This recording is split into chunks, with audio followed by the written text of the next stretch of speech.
Jail super হোক জেলার হোক তুমি যেই হও না কেন বাংলাদেশে বড় স্বৈরাচার কামরা টিকতে দেয় নাই।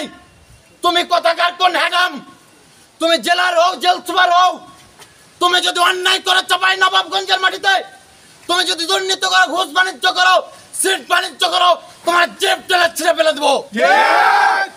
এই চাপাই নবাবগঞ্জের মাটিতে কেউ যদি এইগুলো করে দুঃসাহস দেখাও তোমার জিপ টেনে চাপাই নবাবগঞ্জের মাটিতে তোমার বিচার করব।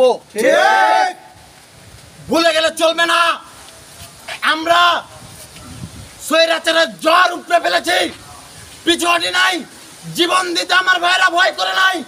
তুমি কথাকার কোন হ্যাগাম, তোমার জিভ টানতে আমরা সময় নেব না।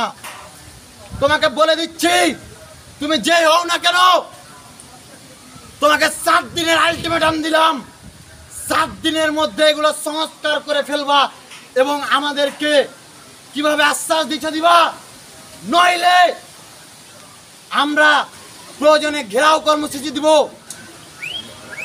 বৃহত্তর কর্মসূচি নিয়ে এই জেল গেটে আমরা অবস্থান করব। প্রয়োজনে তোমার জিপ টেনে এখান থেকে আমরা ঘাট ধাক্কা দিয়ে বের করে দেবো। ভুলে যাইও না, স্বৈরাচারের আওয়ামী দোসরদের এজেন্ডা বাস্তবায়ন করার চেষ্টা করবা না। তুমি যেই হও না কেন তোমার জিপ টানতে আমরা সময় নিব না। ঠিক। সংগ্রামী সহযোদ্ধাদেরকে নিয়ে আজকে এখানে উপস্থিত হয়েছি পবিত্র মাহে রমজানে।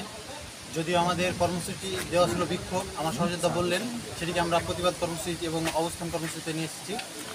এইখানে বলতে গেলে আমার আরেক সহযোদ্ধা অলিদ ভাই যে কথাগুলো বললেন, আমি নিজেই একজন ভুক্তভোগী এখানকার। আমার এক ভাইকে গত কয়েকদিন আগে আমি জেলখানায় দেখতে আসি, তার আগের দিন আমার ভাবি এইখানে দেখে যায়, পরের দিন আমি আসি, বলা হয় 1500 টাকা দেওয়া হলে আপনাকে দেখতে দেওয়া হবে। এখানে সেদিন আমার কাছে যিনি টাকাটা চাই ওনার নাম শরীফুল এবং এখানে আকবর জামাদার আকবর ছিলেন। আমার কাছে 1500 টাকা নিয়ে ওনারা দেখতে দিতে চাই। পরবর্তীতে আমি মুঠোফোনে ভিডিও ধারণ করে শরীফুলের হাতে টাকাটি দিই। পরবর্তীতে তাদের আরেক স্টাফ সেই আমার ভিডিও দেখে নিয়ে শরীফুলকে বলে টাকা ফেরত দাও, ভিডিও করে নিয়েছে। এইখানে পরবর্তীতে শরীফুল ভাই আমাকে টাকাটা দিয়ে বলে একটু দাঁড়ান, পরবর্তীতে আপনাকে দেখাচ্ছি। আমাকে টাকা দিয়ে শরীফুল ভাই এখান থেকে কেটে পড়েন এবং জামাদার আকবর এখান থেকে কেটে পড়েন। এইখানে শুধু আমি ভুক্তভোগী একজন না, এটা প্রতিনিয়ত এই জায়গায় ঘটে। আমি যেটা দেখেছি আমি নিজ চোখে এবং মুঠোফোনে ভিডিও ধারণ করেছি। আপনাদের অনেক সংবাদকর্মী আমার কাছ থেকে ভিডিওটি নিয়ে নিউজ করছিলেন। তারই প্রেক্ষিতে এবং বিভিন্ন রকম অনিয়মের বিরুদ্ধে আজকে আমাদের এই অবস্থান কর্মসূচি।